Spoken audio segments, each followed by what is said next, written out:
Chapter 4. I knew Aaron was kidding me. I knew his whole story had to be some kind of joke. But why didn't I see so much fear in his eyes? Was he just a good actor?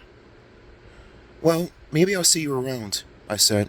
You know, in town or in school. Yeah, catch you later. He turned and ran toward the bus station. He glanced back at me once, then disappeared around the back. He's probably hurrying to tell his mom about the joke he played on a new girl in town, I decided. The two of them are probably laughing their heads off now. I took a deep breath, tied my parka hood over my head, and started walking. The hard-packed snow crunched under my Doc Martens. Glittering snowdrops fell from the trees, silvery in the late afternoon sun. What a horrible day, I murmured. First, Uncle Jekyll doesn't show. Then I meet a kid who just wants to terrify me with a stupid joke about how my uncle is a monster. Then I have to walk all the way to his house in the freezing cold. The narrow road sloped up a low hill through the village. I studied the small shops. A barber shop with a snow-covered barber pole. A general store. A tiny post office with a fluttering flag over the door. A gun store with a display of hunting rifles filling the window. This is it, I realized. The whole village. Just 2 blocks long. A snowy side street curving up from the main road had rows of little houses on each side. They looked like tiny boxes, one after another. I wondered if Aaron lived in one of these houses. I leaned into the gusting wind and followed the road up the hill. As I left town, the woods began again.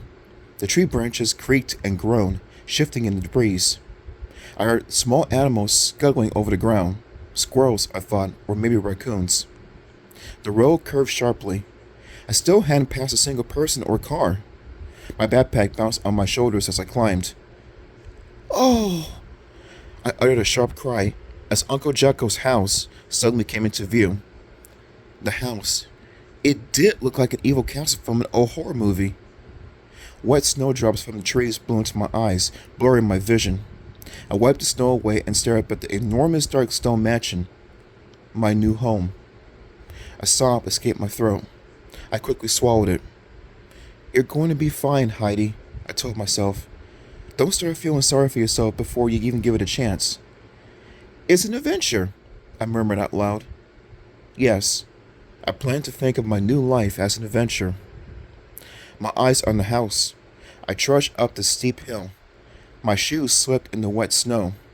The wind swirled around me, roaring louder as I approached the top. A few minutes later, I stepped into the shadow of the house. The sun seemed to disappear. I blinked in the blue-gray darkness and made my way onto the stone steps that led to the black wooden door. I pushed the doorbell. Why was I shaking all over? From the cold? I brushed wet snowdrops from the front of my parka and pushed the doorbell again. And waited, trembling, breathing hard. Finally, the heavy door creaked open.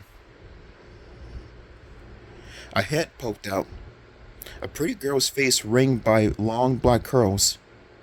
Mariana! Hi, I started, but I didn't get another word out. Get away from here, she whispered furiously. Get away while you can!